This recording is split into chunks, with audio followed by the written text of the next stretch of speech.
and we move to benign breast disorders.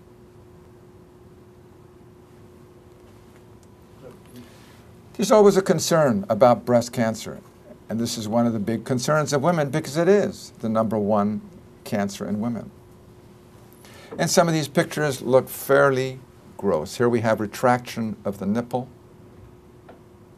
This is advanced breast cancer. And we want to try to prevent this or find it early enough to treat.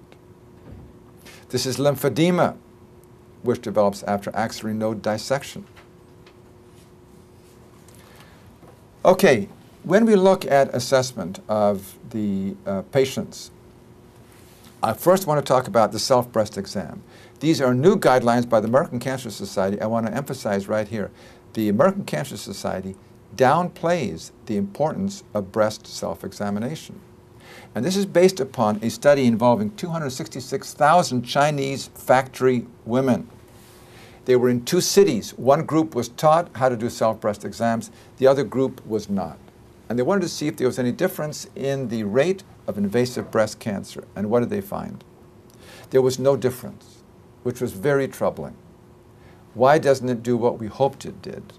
As a response to that, American Cancer Society says self-breast exam is not recommended, is not routine, it is optional. Now, I think it makes sense for women to know their bodies, but to make a big deal about self-breast exam when there's no evidence that it really changes the outcome, we need to reflect what the science says. Now, while we say that self-breast exam is optional, it doesn't say that clinical breast exam is optional. And this shows how the clinical breast exam should be done. And we'll talk about that in just a few minutes. There should be regular clinical breast exams. Here's our case. A 40-year-old menstruating woman had a 2-centimeter cystic breast mass confirmed by breast ultrasonography. A ultrasound is best for differentiating solid from cystic. It is not used for screening for breast cancer.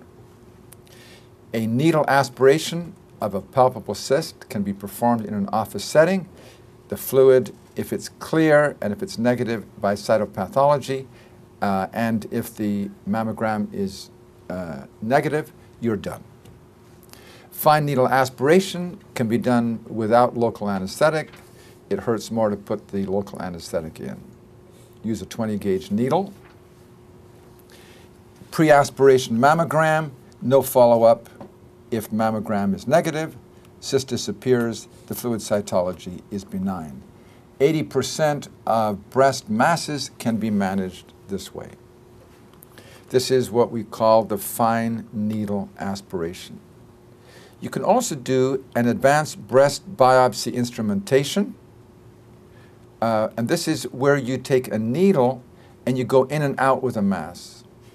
This takes really a core biopsy. It is sometimes called fine needle aspiration, but it really isn't a true aspiration. The mammotome is a computer-assisted, stereo-guided biopsy. I'll show you what that's like. The advanced breast biopsy is where you have a larger needle, where you take a larger core, and the traditional time-honored approach is the open biopsy. We'll talk about what the criteria for that are. Mammography. Regular mammography lowers breast cancer mortality. 15 to 20% in women aged 40 to 49, 25 to 30% in women aged 50 to 69, and yet what we're seeing is fewer women are utilizing this than they should. This is the machine which mammography is done with. You notice that the breast is placed between these plates, and there is compression which takes place. And you need to compress this to where you can get the breast as thin as possible so you can get the best images.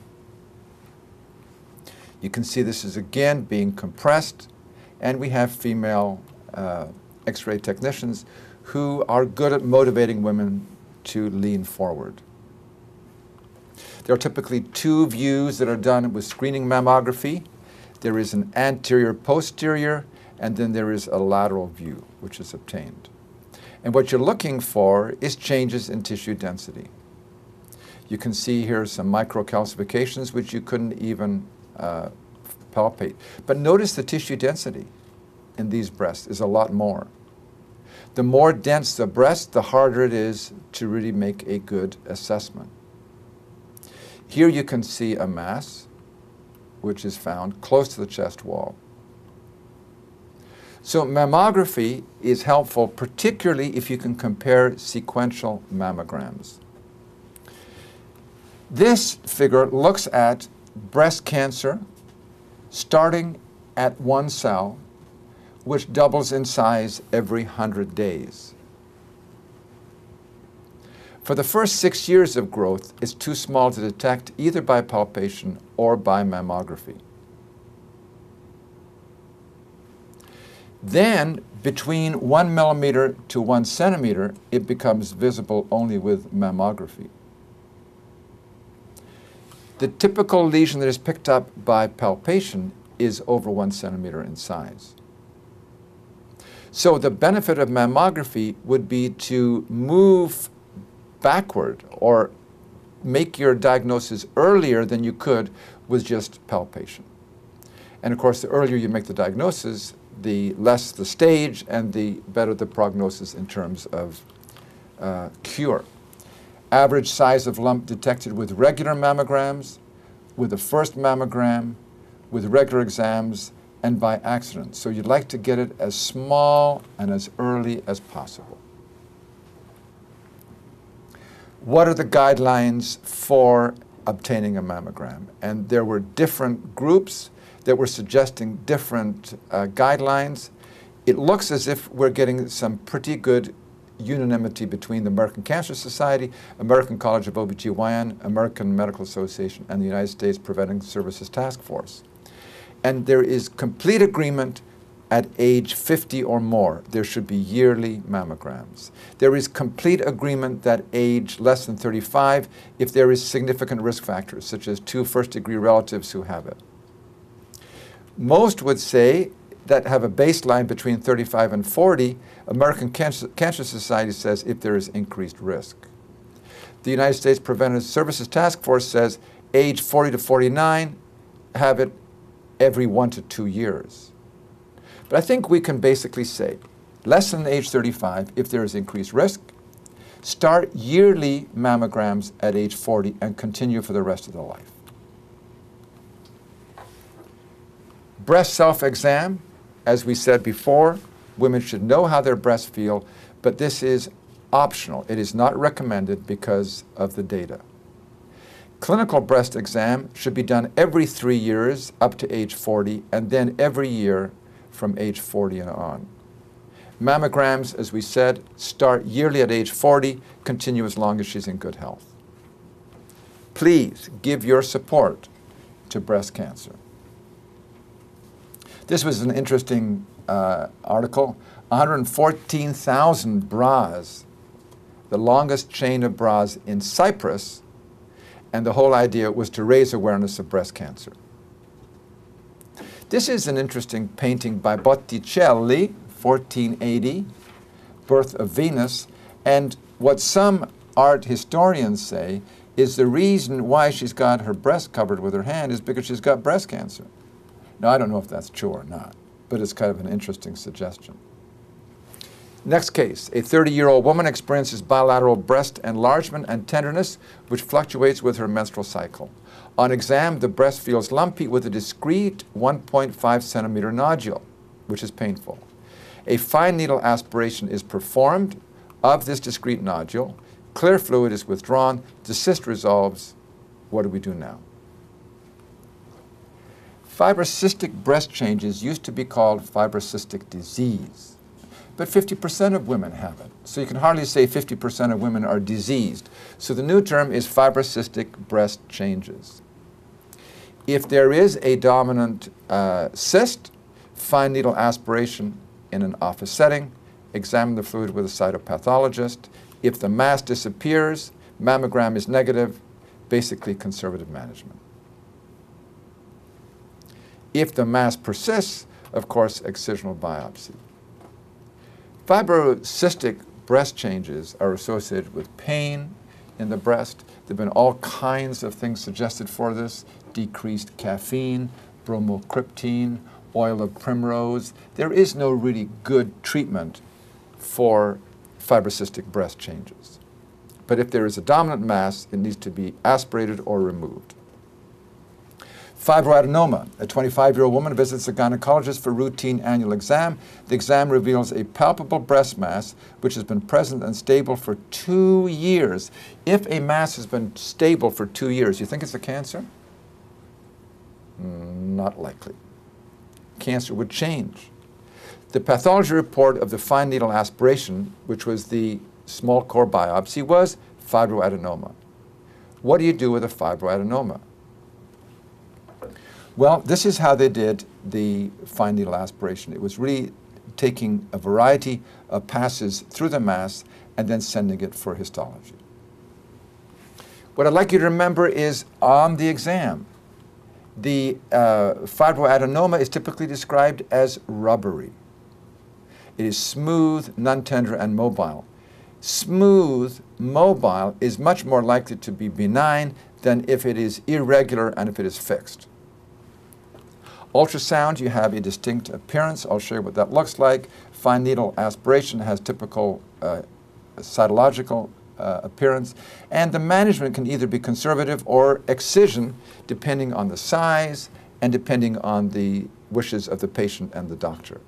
But this is not precancerous. It will not develop cancer. Let's look at what ultrasound can do to assess the breast masses. This is a simple cyst, and you can see how it's fluid-filled. It transmits the image, I should say the beam, right through the mass. Cancer is thicker, more dense, and you can see how you have an obstruction of your ultrasound beam. This is a typical finding with a fibroadenoma. Microcalcifications. A 45-year-old woman visits her gynecologist after having her yearly mammogram done. The mammogram reveals a cluster of microcalcifications, but no palpable mass. What is the significance of microcalcifications? Here you can see microcalcifications. 15 to 20% may be early cancer. A lot of them may be just benign. But how do you know? The diagnosis is based on stereotactic needle localization and biopsy performed by interventional radiology. Management is based on histology. Let me show you how this is done. Stereotactic core needle biopsy. This is called a mammotome. The patient rests on here, she lays on here, puts her breast through this opening. So here we have the patient laying on the table, her breast protrudes down through here. Then the X-ray assistant or technologist will position the breast. An incision about the size of a pinhead is made. The mammotome probe is computerized and is directed to where the calcifications are. When it reaches the place where the calcifications are, it creates a suction, sucks the calcified area into the hollow needle. A blade advances, which cuts off the specimen. Then you remove it and you just close it with a small bandage like this. So you don't have the circumareolar incision, which you would have with an open biopsy. And here we have our core needle biopsy, and we put the needle directly into the area which was seen on mammography.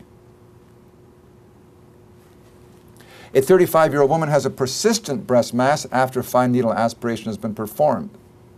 The mass is confirmed by sonography. It is really there, and it doesn't disappear when you aspirate it.